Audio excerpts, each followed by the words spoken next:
Senators Clinton and Obama have now participated in 20 debates, the last 3 head-to-head, each challenging the other's record. So we're taking a closer look in a series we call For the Record. First, Dean Reynolds on Barack Obama, 8 years, an Illinois state senator, now in his 4th year in the U.S. Senate.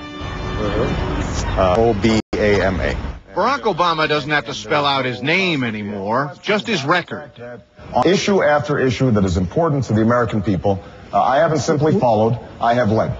From votes for abortion rights to lessening penalties for marijuana use to raising doubts about capital punishment, Obama is a traditional liberal. I can't think of a tax increase that he didn't embrace. Still, Republican State Senator Bill Brady considers Obama a friend who was able to work effectively with both parties in Springfield, pushing social welfare and justice legislation.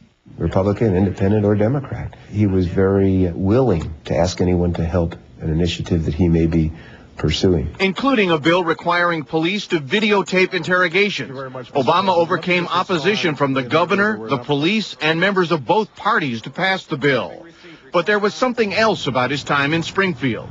Out of more than 4,000 votes, Obama voted present, that's the yellow button on the right, some 129 times. A cop-out, say his critics. That's not yes, that's not no, that's maybe. You please proceed, Senator Obama. Obama even voted present on a bill involving sexual abuse that he had sponsored himself, saying he discovered legal questions after its introduction. And yet voting present in Illinois can be used to avoid making a choice. It's not that unusual for this to occur. His rise in the current campaign is consistent with what has to be considered a charmed political life. The hope of a skinny kid with a funny name who believes that America has a place for him, too. His speech at the Democratic convention in 2004 brought even Hillary Clinton out of her seat. And his Senate race took off just as his Republican opponent fell apart.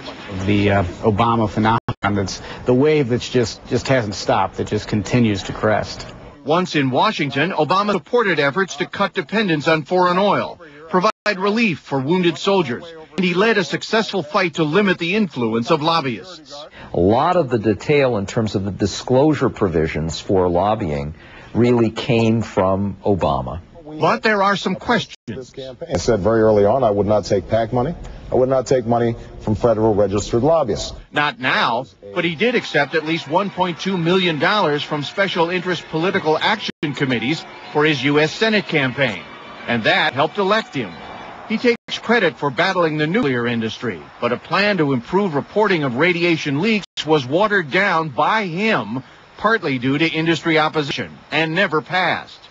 Employees and officials of Exelon, one of the companies involved, contributed almost $270,000 to his presidential and Senate campaigns. With respect to our nuclear program. Obama is a member of the Senate Foreign Relations Committee, but he's been absent a lot and has yet to meet the leaders of Britain, Germany, Russia, or even Canada, according to his staff.